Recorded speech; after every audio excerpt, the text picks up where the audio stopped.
Confidence is great, overconfidence is not.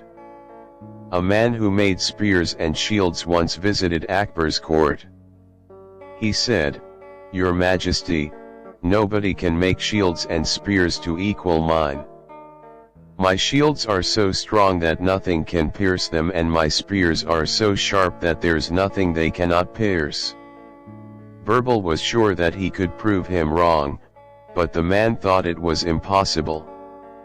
Birbal finally said, "Hold up one of your shields and I will pierce it with one of your spears," said Birbal with a smile. Confidence is a great quality, but overconfidence is equally bad. It's impossible to know everything, and that's the reason we should never stop learning.